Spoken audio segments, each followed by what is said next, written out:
ये कहानी है जग्गी पकौड़े वाले की। जग्गी की पत्नी सीमा और जग्गी दोनों मिलकर पकौड़े बेचा करते हैं। जग्गी के पकौड़े लोगों के बीच काफी प्रसिद्ध हैं। जो एक बार उसकी दुकान में आता है वो बार बार आना चाहता है। पकौड़े खा लो, पकौड़े, गर्मा गर्म पकौड़े, प्याज के पकौड़े, आलू के पकौड़े, मिर्ची के पकौड़े। एक बार खाओगे बार बार आओगे। राजू और उसके दोस्त दिनकर को आज पकौड़े खाने का मन हुआ तो वे नुक्कड़ के पकौड़ों की सबसे फेमस दुकान यानी जग्गी पकौड़े वाले की दुकान की ओर बढ़ चले। आज सही समय पर निकले हम दोनों, नहीं तो जब तक जग्गी की दुकान पर पहुंचते थे उसकी दुकान के सारे पकौड़े खत्म हो जाते थे। आज तो जमकर पकौड़े खाऊंगा। जग्गी के मिर्च वाले पकौड़े तो इतने स्वादिष्ट होते हैं भाई कि क्या बताऊं यार। एक बार मेरी बीवी मुझसे नाराज चल रही थी, उस रोज मैं उसके लिए जग्गी के पकौड़े ले आया। अरे राजू भाई क्या बताऊं, एक वो दिन है और आज का दिन है। मेरी बीवी मेरे से ऊंची आवाज में बात तक नहीं करती, नाराज होना तो छोड़ ही दो। राजू और दिनकर बातें करते हुए जग्गी की दुकान के बिल्कुल नजदीक पहुंच गए थे। तभी उन्हें दूर से जग्गी की दुकान पर भारी भीड़ दिखाई दी। अरे दिनकर भाई, कहीं आज भी हम लोग लेट तो नहीं हो गए? देख रहे हो जग्गी की दुकान के बाहर लोगों की भीड़। दिनकर दुकान की ओर देखता है, लेकिन एक बात उसे अजीब सी लगती है। उसने देखा कि दुकान के बाहर जितने लोग थे लगभग सभी के हाथ में डंडे थे, कुछ ने पत्थर भी उठा रखे थे। अरे राजू भाई, भीड़ तो दिख रही है, लेकिन भीड़ में लोगों ने डंडे और पत्थर क्यों उठा रखे हैं? कहीं कोई गड़बड़ है क्या? उन्हें कुछ समझ आता उससे पहले लोगों के जोर जोर से चिल्लाने की आवाज आने लगी और सभी गुस्से में कह रहे थे, मारो मारो मारो, इसे छोड़ना नहीं है, मार इसका, मार मार। उसके बाद दिनकर और राजू ने देखा कि वहाँ खड़ी भीड़ जग्गी को दुकान से खींचकर बाहर निकाल रही है। बाहर निकल, बाहर निकल, निकल। आज हम तुम्हें तुम्हारी हरकतों की वो सजा देंगे कि तू जिंदगी भर याद रखेगा। ये कहकर भीड़ में खड़े एक आदमी ने डंडे का जोर का प्रहार जग्गी पर किया। जग्गी दर्द से कराहने लगा। उसके बाद तो कई लोग डंडे से उसे मारने लगे। उसके सिर से खून निकलने लगा। वो लोगों के आगे हाथ जोड़कर माफी मांगने लगा। छोड़ दीजिए मुझे। तुम्हें छोड़ दो है? तुम्हारे जैसे बेशर्म पकौड़े वाले को छोड़ना मतलब तुम्हें गलत काम करने की छूट देना। ये कहकर भीड़ में से ही एक आदमी ने अपने हाथ में लिया पत्थर उठाया और उसकी ओर तान दिया। ये देखकर जग्गी दुकान से निकलकर तेजी से भागने लगा। ये लोग तो मेरी जान ही ले लेंगे, मुझे किसी भी तरह यहाँ से निकलना होगा। जग्गी आगे आगे भाग रहा था और गुस्साई भीड़ उसके पीछे। राजू और दिनकर को अभी भी समझ नहीं आ रहा था कि आखिर ऐसा क्या हो गया कि लोग जग्गी के पीछे पड़े हैं। लोग उसे बेशर्म पकौड़े वाला क्यों कह रहे हैं? लोगों के इस तरह जग्गी पर भड़कने का कारण समझने के लिए कुछ समय पीछे जाना पड़ेगा। 410, 430, 490, 500, आज की कमाई 500। अगर इसी तरह कमाई होती रही तो तेरे लिए चांदी की पायल बनवा दूंगा। अजी मुझे पायल वायल नहीं चाहिए। क्यों, क्या हुआ? हमेशा तो गहने की रट लगाए रहती है। हाँ गहने मुझे चाहिए, लेकिन ईमानदारी के पैसे से। अरे तो मैं कौन सा स्मगलिंग कर रहा हूँ, ईमानदारी से ही तो पैसे कमा रहा हूँ। देखिए जी, ये आपको भी पता है आप कैसे पैसे कमा रहे हैं। पकौड़ों को बनाने के लिए आप क्या करते हैं? अगर किसी को पता लग गया ना तो फिर बवाल हो जाएगा, कोई आपको छोड़ेगा नहीं। अरे तू चुपचाप रह, फालतू की बड़बड़ मत कर। मुझे जैसे बेचना है पकौड़े मैं वैसे ही बेचूंगा। जग्गी बहुत ही बेशर्म इंसान था। वो पकौड़े तो बेचता था लेकिन बहुत ही गंदे तरीके से। वो पकौड़े के गोलों को पहले अपने गंदे बगल के तले दबाता और फिर पकौड़ियाँ तलता। उसे ये सब करने में बहुत मजा आता था।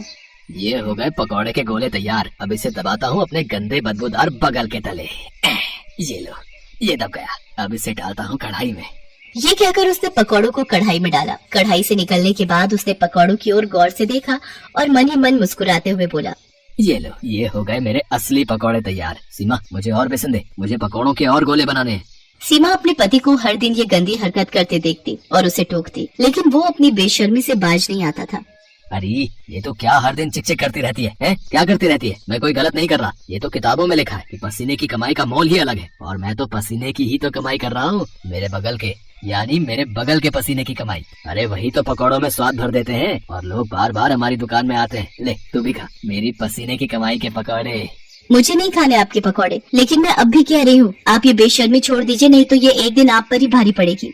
लेकिन जग्गी पर अपनी बीवी की बातों का कोई प्रभाव नहीं पड़ता। वो अपनी बेशर्मी जारी रखता और अपने ग्राहकों को जो उस पर इतना विश्वास करते थे उन्हें पसीने से सने गंदे पकौड़े देता। समय इसी तरह बीत रहा था और जग्गी की बेशर्मी भी जारी थी। इस बीच सीमा गर्भवती हो गई। सीमा बहुत खुश थी। जग्गी भी ये खबर सुनकर बहुत खुश था। वाह सीमा वाह, देख रही हो भगवान की कृपा कैसे भर भर कर बरस रही है हम पर। हाँ देख रही हूँ, तभी तो आपको कहती हूँ अब तो वो काम छोड़ दीजिए, अब हमारा बच्चा आने वाला है। अरे तो फिर से शुरू हो गई। तुझे क्या दिक्कत है? क्या दिक्कत है मेरी तरक्की से? कभी कभी तो लगता है कि तू मेरी सबसे बड़ी दुश्मन है।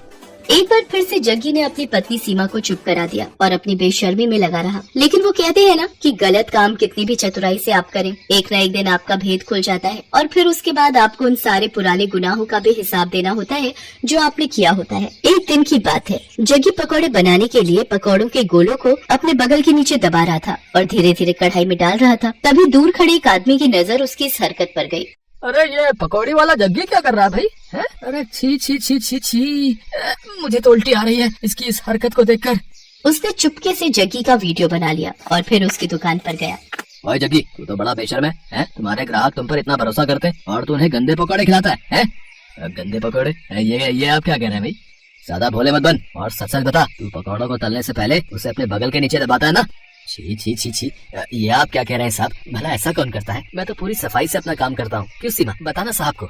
सीमा ने जग्गी की बात का कोई जवाब नहीं दिया, बस अपना सिर नीचे झुका लिया। वो ग्राहक समझ गया कि जग्गी इस तरह उसकी बातों को नहीं मानेगा। उसने जो वीडियो बनाया था वो वीडियो उसने लोगों को भेजना शुरू कर दिया। जिसने भी उस वीडियो को देखा उसे उबकाई आने लगी। छी छी छी, बाप रे, मैंने भी तो इसके यहाँ के पकौड़े खाए थे। वो ऐसे पकौड़े बनाता है? इस तरह से तो वो लोगों की सेहत से खिलवाड़ कर रहा है। वो वीडियो 1 से 10, 10 से 100 और 100 से फिर लाखों लोगों तक पहुंचकर वायरल हो गया। उस वीडियो को देखकर सभी को बहुत गुस्सा आया और गुस्से में वे सभी जग्गी की दुकान पर डंडे और ईंट पत्थर लेकर पहुंच गए। आज छोड़ना नहीं इसको, इसकी सारी बेशर्मी आज हम निकाल देंगे, मार देंगे इसे।